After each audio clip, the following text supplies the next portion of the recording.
सभी श्रोताओं का रामायण की कथा में हार्दिक स्वागत अभिनंदन। आज के इस वीडियो में आप सभी के सामने प्रस्तुत है रामायण की कथा, जिसका शीर्षक है जानकी राक्षसी घेरे में। बढ़ते हैं कहानी की तरफ।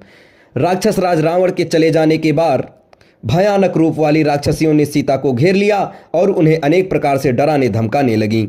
वे सीता की भर्त्सना करते हुए कहने लगी, हे मूर्ख अभागिन, हे नीच नारी, तीनों लोकों और 14 भुवनों को अपने पराक्रम से पराजित करने वाले परम तेजस्वी राक्षस राज की सैया प्रत्येक को नहीं मिलती। ये तो तुम्हारा परम सौभाग्य है कि स्वयं लंकापति तुम्हें अपनी अंकसायनी बनाना चाहते हैं।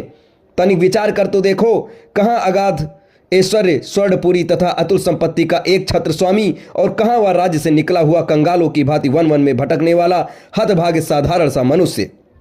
सोच समझकर निर्णय करो और महाप्रतापी लंकाधिपति रावण को पति के रूप में स्वीकार करो। उसकी अर्धांगिनी बनने में ही तुम्हारा कल्याण है, अन्यथा राम के वियोग में तड़प तड़प कर मरोगी और राक्षस राज के हाथों मारी जाओगी। तुम्हारा ये कोमल शरीर इस प्रकार नष्ट होने के लिए नहीं है। महाराज रावण के साथ विलास भवन में जाकर रमण करो।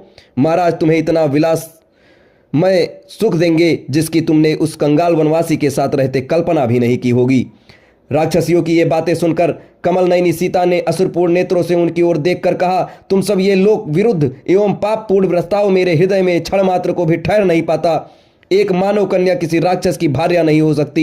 तुम सब लोग भले ही मुझे खा जाओ, किंतु मैं तुम्हारी बात नहीं मान सकती। मेरे पति दीन हो अथवा राज्यहीन हो, वे ही मेरे स्वामी हैं और मैं सदा उन्हीं में अनुरक्त हूँ तथा आगे भी रहूंगी। जैसे सुरवर चला सूर्य में, महाभागा सची इंद्र में, अरुंधति महर्षि वशिष्ठ में, रोहिणी चंद्र में, सुकन्या च्यवन में, सावित्री सत्यवान में, श्रीपति कपिल में, मंदयती सौदास में, केसनी सगर में और दमयंती नल में अनुराग रखती है, वैसे ही मैं भी अपने पति इक्ष्वाकु वंश शिरोमणि श्री राम में अनुरक्त हूँ।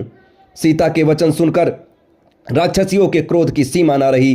वे रावण की आज्ञानुसार कठोर वचनों द्वारा उन्हें धमकाने लगी। अशोक वृक्ष में चुपचाप छिपे बैठे हुए हनुमान जी सीता को फटकारती हुई राक्षसियों की बातें सुनते रहे।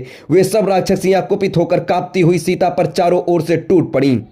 उनका क्रोध बहुत बढ़ा हुआ था। राक्षसियों के बारंबार धमकाने पर स्वर्ग सुंदरी कल्याणी सीता अपने आंसू पोंछती हुई उसी अशोक वृक्ष के नीचे चली आई जिस पर हनुमान जी छिपे बैठे थे। शोक सागर में डूबी हुई विशाल लोचना वैदेही वहां चुपचाप बैठी गईं। वे अत्यंत दीन व दुर्बल हो गई थीं तथा उनके वस्त्र मलिन हो चुके थे। विकराल राक्षसियां फिर उन्हें घेर कर तरह तरह से धमकाने लगीं।